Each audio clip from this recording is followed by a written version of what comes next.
By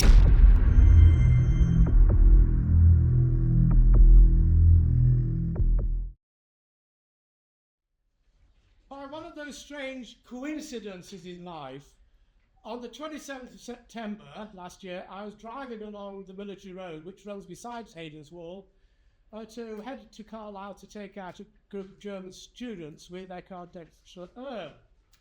And if anybody can remember the newspaper reports, the weather was atrocious.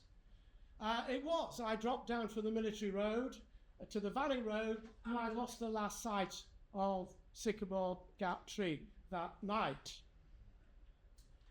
I woke up the next morning to emails coming in. David, have you heard the terrible news? And at first, of course, like many people, I suspect we thought it was a hoax, a joke even, but it was true. And so I started thinking about this tree. At first, I didn't have a clear view. I'd known this tree for 20, 25 years before this chap went there. It was a tree I walked past as I travelled along Hayden's Wall. Not a particularly special tree to me.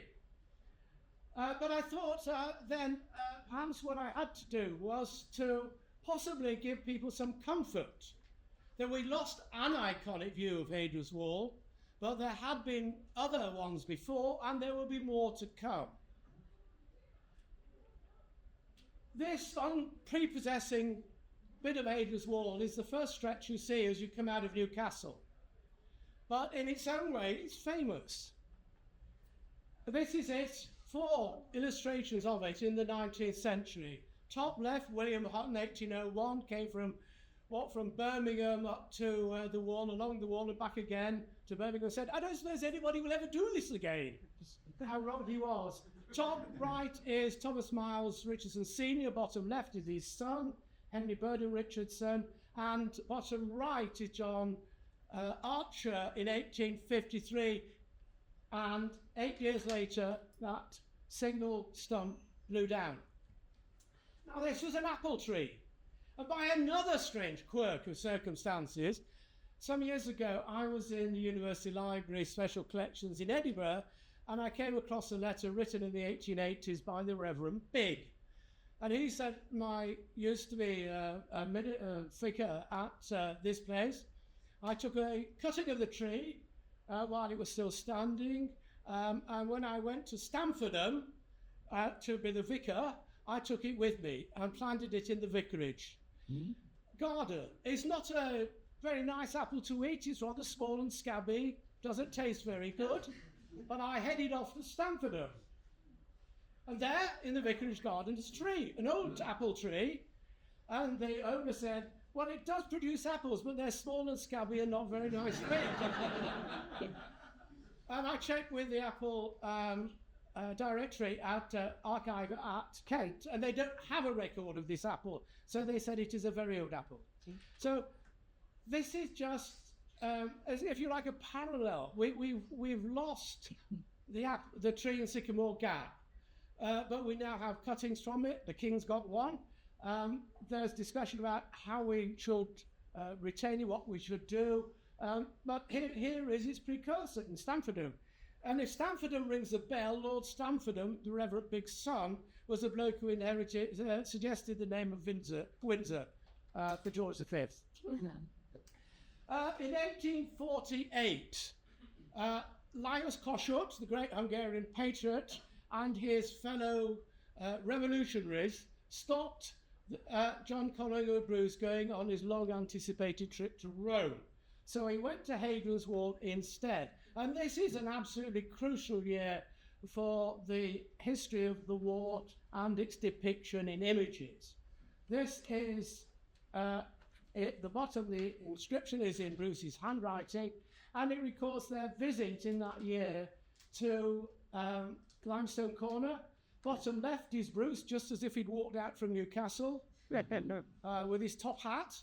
Top right is his son Gainsford, who became an MP and High Court judge. And top left, almost hidden, are the artists.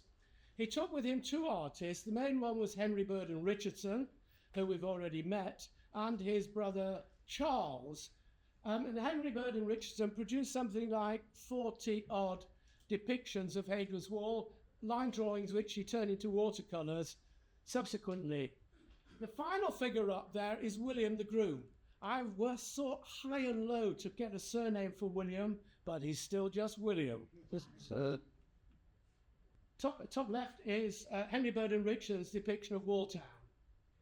And this is in 1848 on the trip, and he put a wash on it later to create the watercolour. And for the next nearly 50 years, Walltown, next to the Roman Army Museum at Carvoron, was the iconic view of Hadrian's Wall. These are just four. So what we've got is the depiction by Henry Burden Richardson. Top right is almost certainly John Story, who produced the engravings for John Conager Bruce's book on Hadrian's Wall. Bottom left is C.J. Spence in 1884, a bit exaggerated, I think. And to the bottom right is the very famous Alan Sorrell depiction. It annoys the pants off me, coming back to our last lecture and reconstructions. It's got a wall walker on the top, which I don't believe in. It's got these tight Merlon's accreditations. He's got a soldiers on the top, even bearing standards. And what's more interesting, in a way, the landscape is altered because this bit of wall was quarried away, and I didn't know, I didn't care. Alan Sorrell ran his wall along the top of the quarry rather than the original wall. But be that as it may, these are just a selection of what it was like in the 19th century. It then fell out of favour. Quarrying started in 1876. It continued for 100 years. There used to be 9 nicks of third wall. There are now only 6 because of the quarrying. And so there are really no depictions between C.J. Spence and Alan Sorrell in 1959, going back, choosing Walltown for the splendour of, and you could see its scenery. So once Walltown fell out of favour, attention turned to Cuddy's Crag. You've probably seen in numerous postcards of this, chocolate boxes, biscuit tins, and so on. I've chosen this picture because the photograph is by John Pattison Gibson, who left an enormous number of photographs of Hadrian's Wall, many of which are still on catalogue. And as my grandmother would have said, if I'm spared, I might get round to trying to catalogue them. But it's still there in modern depictions. It's by Rebecca Vincent. If you buy the book at the back, you get a copy of that in the book.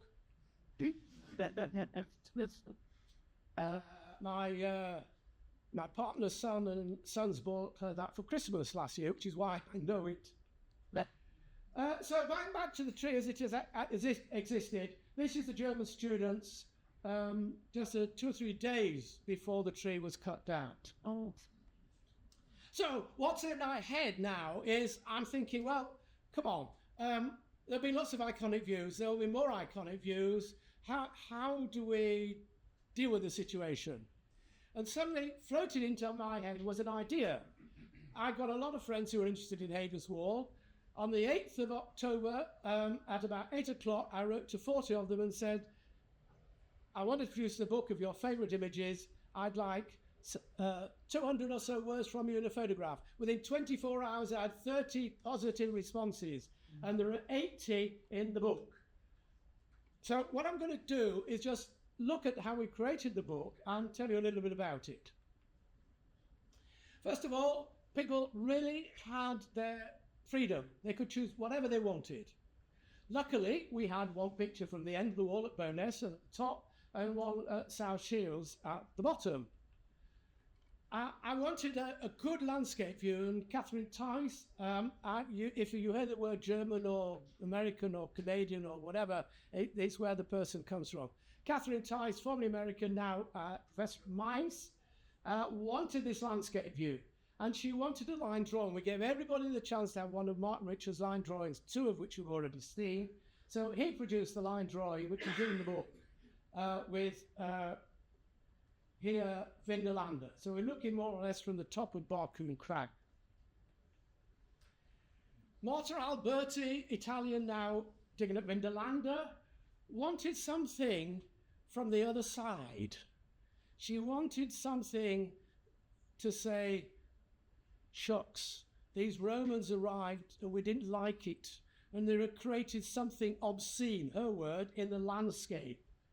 She then went on to get married, and we were almost at final stages, and I didn't have a decent picture. Luckily, she came back from honeymoon and sent me this picture, which is really brooding, looking south at the wall, I would say Caledonians, the Britons' eye view. In brighter light, of course, is Vindolanda in the foreground and the Steingate. So we've got a time depth. This is all pre-wall.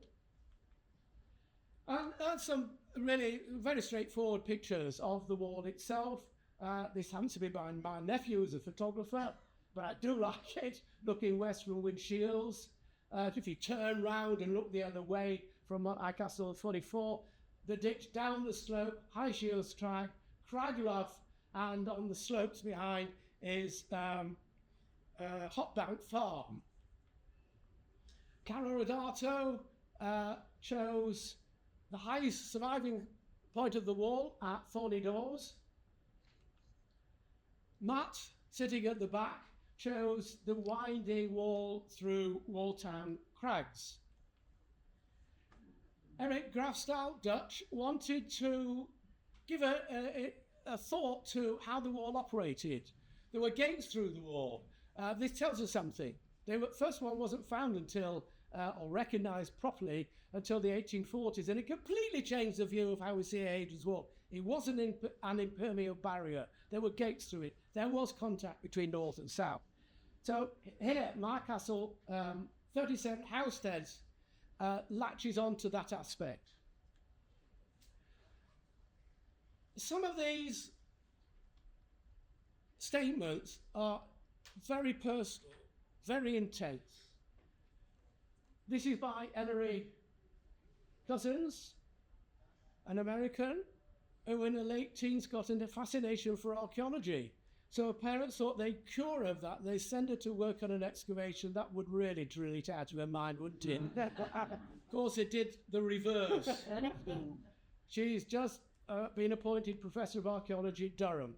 Great. So here we're looking from the northeast corner at Housesteads and her description of how she came to Hadrian's Wall. This almost the same view, but in reality, as it were, is Nick Hodgson, who'd first dug here at Housesteads and wanted to recall that. Another early excavation is this.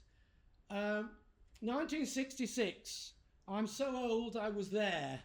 Roger Mykert, who was in short trousers, still at school, was now long retired after being at South Shields as curator, head of museums in Skye and so on. He was put to dig in this corner by the East Gate, and he found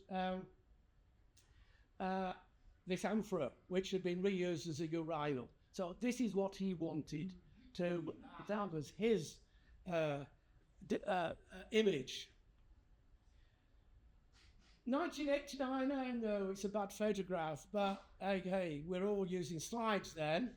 Graham Stobbs was sitting between my Castle 39, Castle Nick, and the other side, the Sycamore Gap tree. Just taking a little time out for the pilgrimage of Hadrian's Wall. So he took this, wanted this photograph in the book, his quiet moment during the pilgrimage.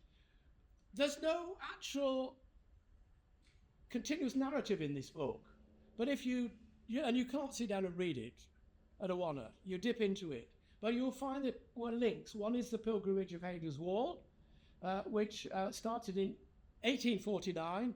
This is 1989, and you'll see it again. We wanted to show how the wall has been cared for. This was Barbara Burney, Vindolanda, showing Charlie Anderson, the ministry foreman, and his men consolidating a stretch of wall in the central sector in the 1950s. English Heritage paid for Alan Whitworth for 10 years to record every stone on Hadrian's Wall, and the archive is in Swindon. Even in the winter, as this hints at Great Chesters. And of course, interpretation. Susan Ayombe, 5 years ago, bought this bit of wall to stop the subsequent development as she saw it would necessarily happen, spreading out from Carlisle. This is just on the edge of Carlisle. So she bought this bit of wall and then wrote to me and said, I want you to interpret it for me, David. So we got one of Mark's drawings. To the best of my absolute knowledge, here, I'm sorry you can't see it. Oh, sorry, you can't there. The last speaker was talking about different reconstructions. That is the only reconstruction I know of Hadrian's Wall without a parapet walk and crenellations along the top.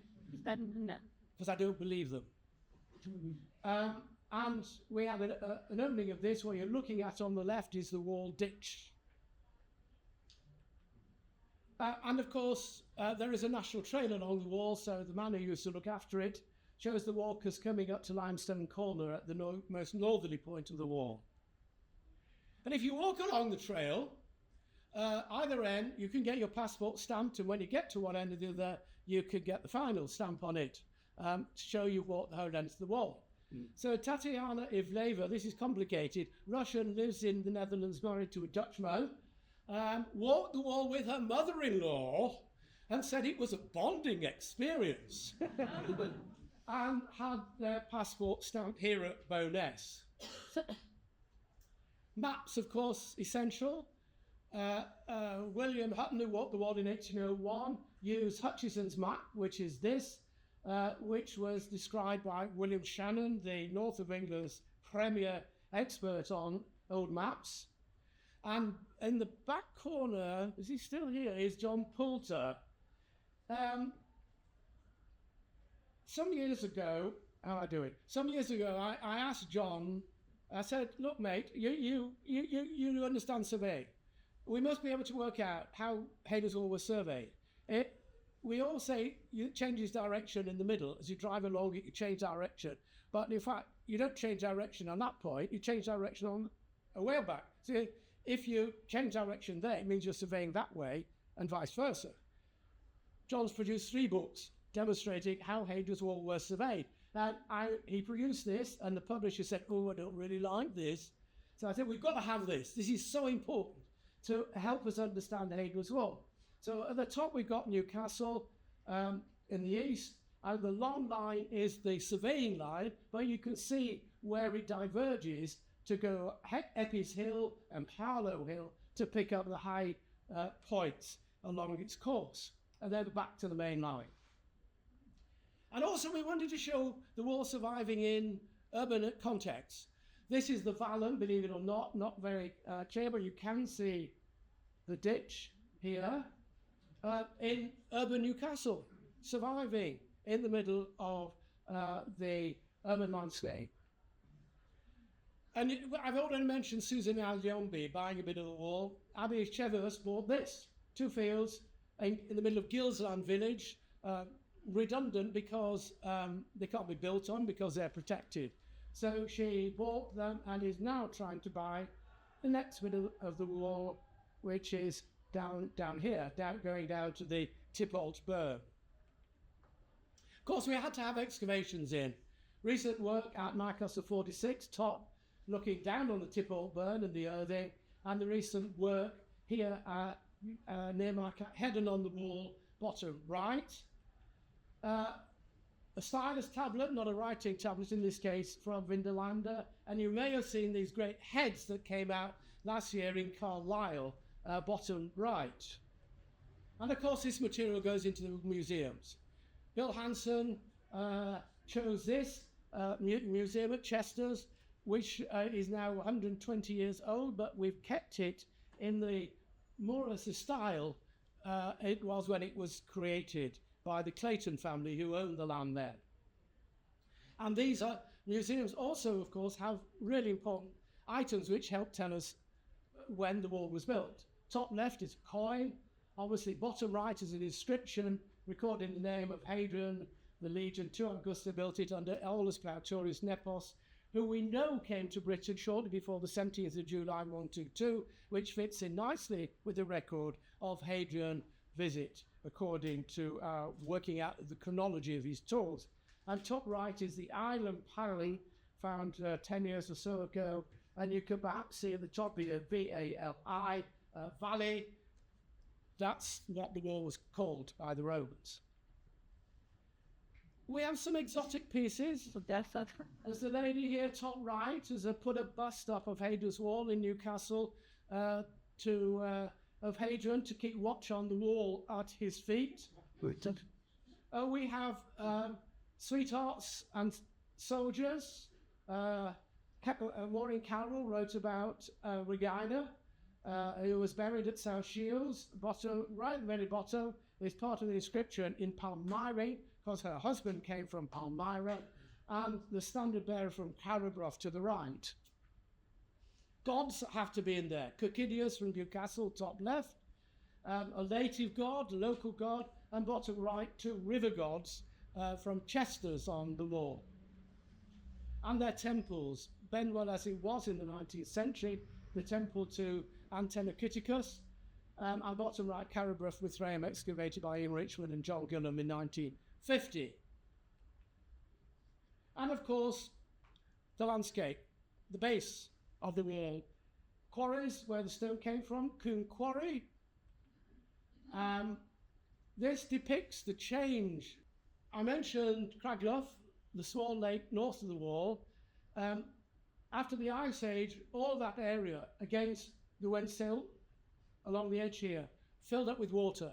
And gradually the water found cracks in the windsill and wore these down, creating these two gaps which we see today.